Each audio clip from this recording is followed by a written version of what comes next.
you guys want to know how my day's going, I just paid my ex-boyfriend $5,000 because he sued me for our dog. Originally, I didn't think that I was going to post about this, but I absolutely am because it's literally so absurd. I have my court papers here that he served to me on my birthday that I will read for you guys. But first, I think it's important to give a backstory on why I got the dog to begin with when I moved out when my ex and I broke up. We were obviously living together at the time. We were living together for a little over a year. And on the day that we broke up, he was at work. It was a Thursday, like in the middle of the day, and I was working from home. We were fighting for a good like 2 weeks, and I think we both knew like that the end was near, but he texted me on this day, on the Thursday, and was like, we need to talk when I get home. And I was like, are you breaking up with me? And he was like, yes. And I was like, okay, what are we gonna do with Bella? Bella was like 100% my first concern. That's really all I cared about at this point. But he texted back and he was like, I don't know, we'll figure it out. So he gets home from work at like noon on the day that we broke up, and he walks in the door and he was like, we're breaking up. I'm taking Bella, you're never gonna see her again. And I was like, what do you mean? You just told me that we would figure something out. And he was like, yeah, I just said that so that you wouldn't like take the dog before I got home. He was like, say your goodbyes. Like, I'm taking her to my parents' house right now until you move out of this house. And at this point, I'm like hysterically crying. Like, I think he knew that the only way that he could possibly hurt me was to like take my dog. Like, I don't even think that I can really like conceptualize for you guys how upset and just like in pain I would be if he would have taken her that day. So I'm like hysterically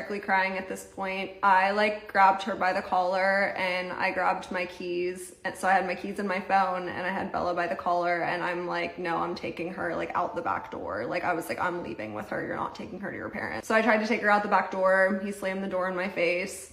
Things got really heated. I was like, I'm calling the police. And he was like, Erin, you're not calling the police. I grabbed my phone and I started dialing 911, and he took my phone away from me. So I ran up the stairs with Bella into like the guest room that I was using as my office at the time. And I like grabbed my work phone. Luckily my work phone was charged, and I called the police off of my work phone. Cops came and they let me take Bella home with me that day, but they were like, you two need to like figure it out on your own. Like, the cops aren't gonna get involved with like who gets to keep custody of a dog. So they were like, yeah, maybe in a couple of days when you like come back to get more of your stuff, you can like bring her and drop her off for a couple of days. But I'm sorry to do this. I'm gonna have to go to part 2 on how I got sued for $5,000.